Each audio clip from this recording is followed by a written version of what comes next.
कहानी की शुरुआत होती है मैक्स नाम के लड़के से, जिसकी माँ उसे स्कूल के लिए उठा रही थी। उठते ही मैक्स ने पूछा कि हम लोग कुत्ता कब पालेंगे। उसकी माँ ने जवाब दिया कि ऐसा कुछ नहीं करने वाले हम, क्योंकि तुम अपना कमरा तक साफ नहीं करते, सारा काम मुझे ही करना पड़ेगा उसका। स्कूल पहुंचने पर मैक्स अपनी सीट की तरफ जाने लगा, लेकिन तभी डीन नाम के लड़के ने उसे अड़ंगी मार के गिरा दिया। वो अक्सर मैक्स को परेशान करता था। दूसरी तरफ एक ब्रिलियंट साइंटिस्ट एलेक्स अपने बनाए हुए नैनोबॉट्स का डेमो दे रही थी। उन्होंने एक नैनो रोबोट बनाया था जिसके अंदर एडवांस एआई लगी हुई थी। ये रोबोट इंसानों की हर तरह के काम में मदद कर सकता है। उन्होंने बढ़िया काम किया था और जल्द ही उनके प्रोजेक्ट को और फंडिंग मिल जाएगी। कुछ घंटों बाद एक बहुत बड़ी क्रिमिनल गैंग के लीडर मायरॉन को इस नैनो रोबोट के बारे में पता चला। उसके आदमी ने समझाया कि अगर हमें ये रोबोट मिल जाए तो बैंक अकाउंट्स लूटना और स्टॉक मार्केट कंट्रोल करना आसान हो जाएगा। मायरॉन समझ गया कि अगर ये रोबोट उनके हाथ में होगा तो कितने ताकतवर हो जाएंगे वो लोग। फिर उसने अपने लोगों को कहा कि गेको को बुलाओ। गेको उसका सबसे खास एजेंट था और मायरॉन चाहता था कि वो ही इस मिशन को पूरा करे। इधर गेको ने लैब की बिल्डिंग पर चढ़ाई शुरू कर दी। अपने खास गैजेट्स का इस्तेमाल करके वो बिल्डिंग की दीवार पर चढ़ने में सफल हो गया और बड़ी सफाई से खिड़की का ग्लास काटकर अंदर घुस गया। वो सीलिंग पर किसी मकड़ी की तरह चलने लगा। उसने सिक्योरिटी लेजर्स को पार करने के लिए अपनी नेम प्लेट का इस्तेमाल किया। उसने एक खास तरह की लेजर सीसीटीवी कैमरा के ऊपर मारी ताकि उसके अंदर मोशन सेंसर काम न करे। गेको आखिरकार उस जगह तक पहुंच गया जहां सभी नैनोबॉट्स रखे हुए थे।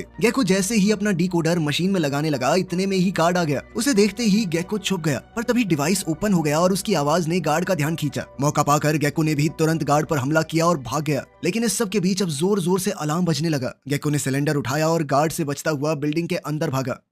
ठीक इसी वक्त मैक्स अपनी रात वाली जगह पर पहुंचा, जहां वो अक्सर गाने सुनते हुए दीवार पर कुछ न कुछ बनाया करता था। गेको गार्ड से बचते बचते एक पुल के पास पहुंच गया और वहां पर गार्ड्स ने उसे हर तरफ से घेर लिया। गेको ने बड़ी चालाकी से एक गार्ड की आंखों में टॉर्च मारी और फिर फटाक से उनके ऊपर हमला कर दिया। वो दोनों गार्ड्स का एक साथ सामना कर रहा था, लेकिन इस लड़ाई के दौरान उससे नैनो सिलेंडर ब्रिज से नीचे गिर गया। नीचे मैक्स को वो सिलेंडर मिला और उसे लगा कि शायद ये पेंट करने वाला स्प्रे है। मैक्स हैरान हो गया क्योंकि उसने ऐसा स्प्रे कभी नहीं देखा था। ऊपर गेको दोनों गार्ड्स को ढेर करके पाइप्स के जरिए वहां से भागने लगा। उधर मैक्स जब उस सिलेंडर का दीवार पर इस्तेमाल कर रहा था तो वो हैरान हो गया, क्योंकि जो भी वो सोच रहा था वो अपने आप बन रहा था। लेकिन जल्द ही स्प्रे खत्म हो गया। सारे नैनोबॉट्स सिलेंडर से बाहर आ चुके थे, जिसके बाद मैक्स ने उस सिलेंडर को वहीं फेंक दिया। तभी गेको सिलेंडर को ढूंढता हुआ वहां पर आया। उसे सिलेंडर मिल गया, जिसे उठाकर वो भी मैक्स के साथ साथ वहां से निकल गया। लेकिन तभी अचानक वो कुत्ता जो मैक्स ने दीवार पर बनाया था वो दीवार से बाहर आ गया, क्योंकि असल में वो सभी नैनोबॉट्स थे। कुछ देर बाद गेको सिलेंडर लेकर मायरॉन के पास पहुंचा और उसने वो सिलेंडर अपने बॉस को दे दिया। लेकिन मायरॉन कंफ्यूज हो गया, क्योंकि उस सिलेंडर के अंदर कुछ भी नहीं था, वो एकदम खाली था।